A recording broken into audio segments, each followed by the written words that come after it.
सुप्रभात बच्चों। बच्चों कल आपको मैंने वाक्य के बारे में पढ़ाया था, है ना। वाक्य के अंग जो कि उद्देश्य और विधेय होते हैं, उसके बाद वाक्य के भेद अर्थ के आधार पे, रचना के आधार पे। अर्थ के आधार पे जो भेद हैं वो 8 होते हैं, जो मैंने आपको समझाया था, वो आप 9th में पढ़ चुके हैं। और रचना के आधार पे भेद जो आप आजकल अभी 10th में आपके कोर्स में है। रचना के आधार पर भेद 3 प्रकार के होते हैं। सरल या साधारण वाक्य क्या होते हैं? वो सरल साधारण वाक्य जिसमें एक ही उद्देश्य और एक ही विधेय होता है, एक ही क्रिया और एक ही कर्ता होता है। और दूसरा था संयुक्त वाक्य, ठीक है, जिसमें 2 या 2 से ज़्यादा स्वतंत्र उपवाक्यों को जोड़ करके किसके द्वारा जोड़ा जाता है? समुच्चय बोधक योजक के द्वारा जोड़ के एक वाक्य बनाया जाता है। फिर तीसरा था मिश्र उपवाक्य, मिश्र वाक्य। मिश्र वाक्य में क्या था? जब 2 या 2 से ज़्यादा आश्रित उपवाक्यों को आपस में जोड़ा जाता है ना। और उसमें क्या यूज़ होता है? व्याधिकरण योजक का यूज़ करते हैं। व्याधिकरण माने डिपेंडेंट, जो डिपेंडेंसी, जिसका मतलब होता है कि उसमें मिश्र वाक्य में दोनों सेंटेंस या 2 या से ज़्यादा सेंटेंस आपस में एक दूसरे पे आश्रित होते हैं। डिपेंडेंसी होती है, यानी वो आश्रित होते हैं एक दूसरे पे, ठीक है। तो व्याधिकरण योजक जो होते हैं वो डिपेंडेंसी बताते हैं, जैसे इस तरह के, वो हमने जोड़ के कल आपको समझाया था। अब उसके आगे का उसी कंटिन्यूशन में आता है उपवाक्य, ठीक। उपवाक्य आप अभी पढ़ चुके हो, इसमें भी वाक्य में भी कि उपवाक्य क्या होते हैं। जब 2 या 2 से अधिक छोटे छोटे वाक्य अपना पूर्ण भाव प्रकट करते हुए मिलकर एक वाक्य बनाते हैं, तब प्रत्येक वाक्य उपवाक्य कहलाता है। जब 2 या 2 से अधिक 2 या 2 से अधिक छोटे छोटे वाक्य अपना पूर्ण भाव प्रकट करते हैं, यानी उनका, अगर उनको अलग से भी लिखा जाए तो उनका पूरा अर्थ निकलेगा, है ना, प्रकट करते हुए मिलकर एक बड़ा वाक्य बना लेते हैं, तब प्रत्येक वाक्य, जो उसमें बड़े वाक्य में जो प्रत्येक वाक्य छोटा छोटा मिलता है ना, जो बनाया जाता है, जो जोड़ा जाता है, वो प्रत्येक वाक्य क्या कहलाता है? उपवाक्य कहलाता है, ठीक है। जब 2 या 2 से अधिक छोटे छोटे वाक्य अपने पूरे अर्थ के साथ मिल जाते हैं और एक वाक्य बना लेते हैं बड़ा, तो उस वाक्य, बड़े वाक्य में जो छोटे छोटे वाक्य हैं वो क्या कहलाते हैं? उपवाक्य कहलाते हैं। समझ में आया? जैसे उदाहरण देखिए, यह वही भारत देश है, ठीक है, ये एक वाक्य है। जिसे कभी सोने की चिड़िया कहा जाता था, तो वही और जिसे, ये दोनों आपके योजक चिन्ह लगा दिए गए हैं, ठीक है। यह भारत देश है, एक वाक्य ये हो गया। जिसे कभी जिसे सोने की चिड़िया कहा जाता था, ये दूसरा वाक्य है। दोनों मिल करके इन्होंने एक वाक्य बना लिया, तो ये 2 उपवाक्य हो गए। एक तो यह वही भारत देश उपवाक्य हो गया, और दूसरा सोने की चिड़िया कहा जाता था, ये भी उपवाक्य हो गया, ठीक। तो ये उपवाक्य कहलाता है जब दोनों मिल जाते हैं आपस में, 2 या 2 से ज़्यादा वाक्य, और एक बड़ा वाक्य बना लेते हैं, तो वो उस वाक्य में जाने के बाद छोटे छोटे, उस वाक्य में जाने के बाद उपवाक्य कहलाते हैं। अब आता है, अब आपको क्या पढ़ना है? जो उपवाक्य होते हैं वो 3 प्रकार के होते हैं। यहाँ पे मैं और चीज़ें नहीं समझाऊंगी, जो आपका आता है कोर्स में वही बताऊंगी। 3 तरह के उपवाक्य होते हैं, एक समानाधिकरण वाक्य उपवाक्य, एक प्रधान उपवाक्य और एक आश्रित उपवाक्य। तो आपके कोर्स में क्या है? आश्रित उपवाक्य। समानाधिकरण उपवाक्य तो आप जानते हैं, जो मैंने आपको कल भी समझाया था कि संयुक्त वाक्य में सारे जो वाक्य मिलाए जाते हैं 2 या 2 से ज़्यादा, वो समानाधिकरण होते हैं, समानाधिकरण वाक्य होते हैं। कैसे? क्योंकि उन वाक्यों का अपना अपना अर्थ होता है। समान अधिकरण माने समान अधिकार वाले होते हैं, यानी हर वाक्य अपना अधिकार रखता है, हर वाक्य अपना अर्थ प्रकट करता है, हर वाक्य अपना मुख्य होता है अलग अलग, तो वो संयुक्त वाक्य में जुड़ता है। तो समान अधिकरण तो आपको कल ही समझा दिया था। प्रधान उपवाक्य वो होता है जिसमें क्रिया जिसकी प्रधान होती है। और तीसरा आता है उसमें आश्रित उपवाक्य। तो आश्रित उपवाक्य क्या होता है? ये आपके कोर्स में है। कभी कभी एग्जाम में आपके क्वेश्चन जरूर आता है ये, कि आश्रित सेंटेंस दे दिए जाते हैं और उसमें पूछा जाता है इसमें आश्रित उपवाक्य कौन सा है। क्या पूछा जाता है उस वाक्यों में, उन वाक्यों में, कि इनमें आश्रित उपवाक्य कौन सा है, वो बताइए। तो आश्रित उपवाक्य देख लीजिए पहले क्या होता है। आश्रित उपवाक्य क्या होता है? जो उपवाक्य दूसरे उपवाक्य पर आश्रित रहता है, डिपेंड रहता है, वे आश्रित उपवाक्य कहलाते हैं। आया समझ में? जो उपवाक्य दूसरे उपवाक्य पर आश्रित रहते हैं वे आश्रित उपवाक्य कहलाते हैं। आश्रित माने डिपेंड रहते हैं, ठीक। जैसे इसका उदाहरण क्या है, देखिए, ये बिल्कुल झूठ है कि मैंने पेन उठाया है। तो एक तो उपवाक्य ये हो गया, ये बिल्कुल झूठ है। दूसरा क्या है, मैंने पेन उठाया। दो आश्रित ये दोनों उपवाक्य हैं और ये एक दूसरे पर डिपेंड है। ठीक, तो ये दोनों अलग अलग आश्रित उपवाक्य हैं। और इसमें क्या लगा है, ये कि क्यों लगा है, कि से इन दोनों को जोड़ा गया है। ठीक, तो इसमें मैंने पेन उठाया है आश्रित उपवाक्य है, ये बिल्कुल झूठ है, ये मुख्य उपवाक्य है। और इसमें मैंने पेन उठाया, ये क्या है, आश्रित उपवाक्य है, जो कि ये जो आश्रित उपवाक्य है ये मुख्य उपवाक्य पर डिपेंड है। ठीक है, अब आपका आता है आश्रित उपवाक्य कितने प्रकार के होते हैं। अब इसके बारे में आप पढ़ेंगे कि आश्रित उपवाक्य कितने प्रकार के होते हैं। तो अब इसमें आप देखिए, इसको मैं बता रही हूँ, ये मिश्रित वाक्य के ही भेद होते हैं। यहाँ लिखा मिश्र वाक्य भेद, यानी मिश्र वाक्य के ही भेद होते हैं आश्रित उपवाक्य। तो मिश्र वाक्य में आश्रित उपवाक्य 3 प्रकार होते हैं। आश्रित उपवाक्य कितने प्रकार के होते हैं, 3। संज्ञा आश्रित उपवाक्य, ये आश्रित नहीं लिखा था, इसको आप लिख लीजिएगा, मैंने रेड से लिख दिया। विशेषण आश्रित उपवाक्य और क्रिया विशेषण आश्रित उपवाक्य। आश्रित उपवाक्य कितने प्रकार के होते हैं, ये आप जरूर याद कर लीजिएगा, इसको याद करना जरूरी है कि आश्रित उपवाक्य कितने प्रकार के होते हैं। आश्रित उपवाक्य 3 प्रकार के होते हैं, संज्ञा आश्रित उपवाक्य, विशेषण आश्रित उपवाक्य और क्रिया विशेषण आश्रित उपवाक्य। अब पहला आता है संज्ञा आश्रित उपवाक्य। संज्ञा आप जानते हैं क्या होती है, किसी वस्तु, जगह, स्थान, व्यक्ति के नाम को हम क्या कहते हैं, संज्ञा कहते हैं। ये तो आप बचपन से पढ़ते आ रहे हो। जो वाक्य में संज्ञा का काम करते हैं वे संज्ञा उपवाक्य कहलाते हैं। जो उपवाक्य जो जुड़ते हैं आपस में, उपवाक्य छोटे छोटे, उसमें जो उपवाक्य संज्ञा बताता है, जिस उपवाक्य में संज्ञा होती है वही संज्ञा उपवाक्य कहलाता है। संज्ञा उपवाक्य के पहले अक्सर की का प्रयोग होता है, इसमें की का प्रयोग होता है। अब देखिए कैसे, पहले उदाहरण से समझिए। मैं चाहता हूँ कि तुम डॉक्टर बनो। ठीक है, एक तो आपका ये उपवाक्य हो गया और दूसरा तुम डॉक्टर बनो दूसरा उपवाक्य हो गया, बीच में लगा है की। ठीक, तो मैं चाहता हूँ, सपोज करिए मैं चाहती हूँ कि आप डॉक्टर बनो, तो मैं कौन हूँ, मैं एक व्यक्ति हूँ, पर्सन हूँ, तो मैं संज्ञा हूँ। ठीक है ना, मैं चाहती हूँ इसका मतलब मैं एक व्यक्ति हूँ, मैं एक पर्सन हूँ, तो मैं संज्ञा ही हो गई ना। यहाँ पे ये मत देखिएगा कि मैं लगा तो ये सर्वनाम। मैं चाहता हूँ का पूरा अर्थ लीजिए, तो इसका मतलब क्या हुआ कि मैं एक व्यक्ति हूँ, मैं चाहती हूँ कि आप डॉक्टर बनो, तो मैं एक व्यक्ति हूँ, तो व्यक्ति संज्ञा होता है, इसलिए मैं इससे इस वाक्य से क्या पता चल रहा है, ये संज्ञा है। तुम डॉक्टर बनो, ठीक, कि लगा दिया गया कि तुम डॉक्टर बनो, ये दूसरा वाक्य। ठीक है, तो इसमें क्या है, इसमें की जो है ये लगाने से आपका पता चल रहा है कि ये संज्ञा उपवाक्य है।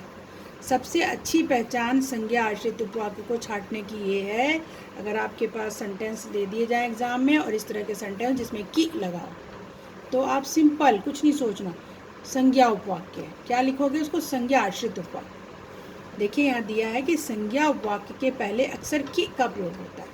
अगर आपके पास ऐसा सेंटेंस आया है कि इसमें आप बताइए कि इसमें कौन सा आश्रित उपवाक्य है और उस सेंटेंस में की लगा है, तो आप समझ जाइए कि संज्ञा आश्रित उपवाक्य। ठीक है, संज्ञा आश्रित उपवाक्य, सीधे ये समझ लीजिए। गांधी जी कहते थे कि हिंसा नहीं करनी चाहिए। अब गांधी जी क्या है, संज्ञा है, तो गांधी जी कहते थे क्या है, यहाँ पे मैं चाहता हूँ जो है ये आपका संज्ञा आश्रित उपवाक्य है, और की लगाए तो वैसे कंफर्म हो गया कि संज्ञा आश्रित उपवाक्य है।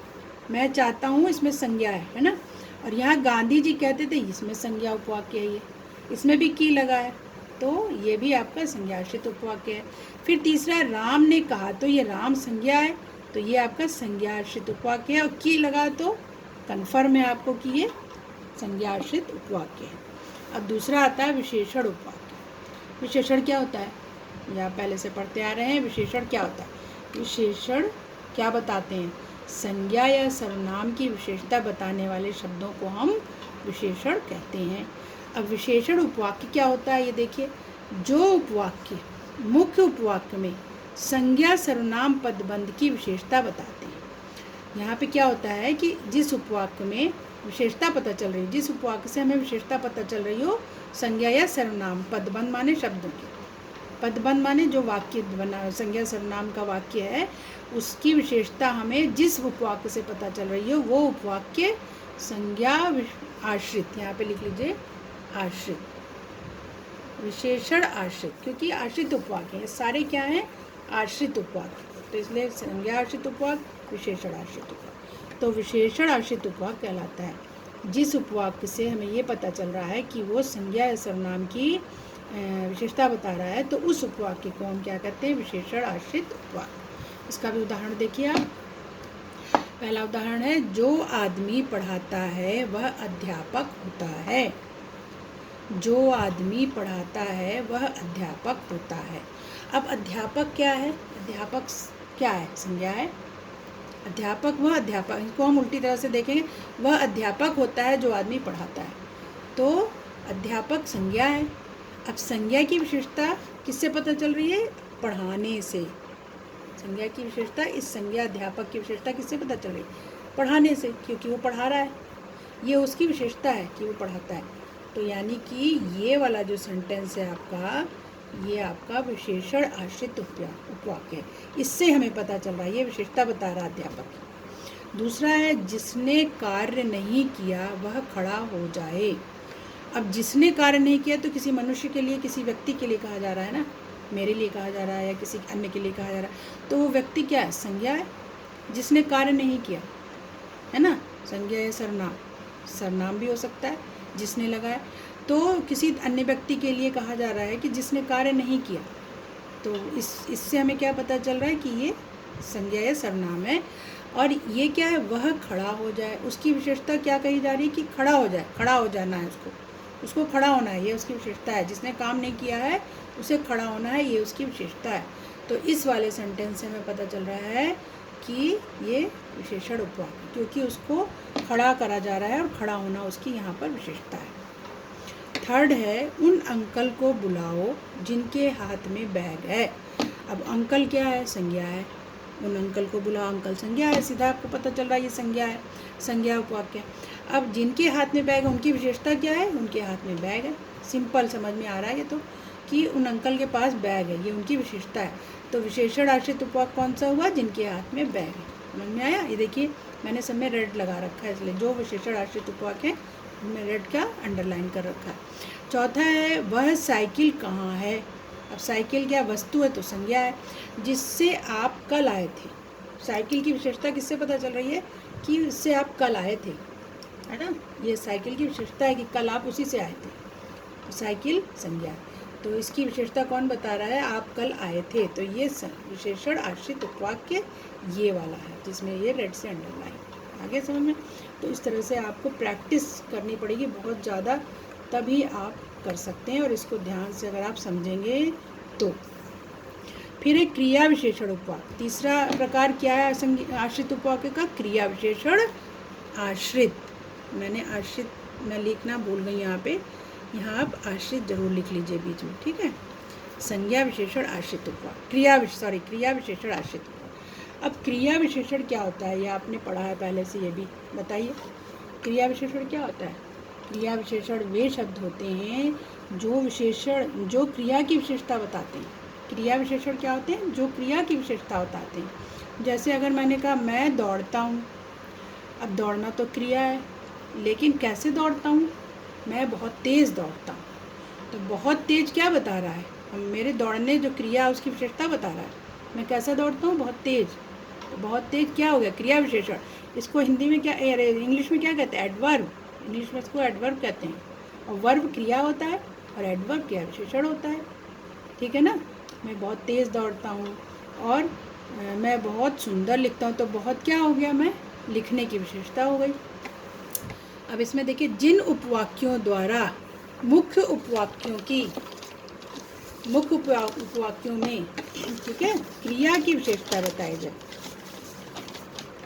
जिन उपवाक्यों के द्वारा मुख्य उपवाक्यों में क्रिया की विशेषता बताई जाए। जैसे अब आपके जो उपवाक्य जुड़ रहे हैं उसमें मुख्य उपवाक्य में जो क्रिया है उसकी विशेषता दूसरा उपवाक्य बता रहा है।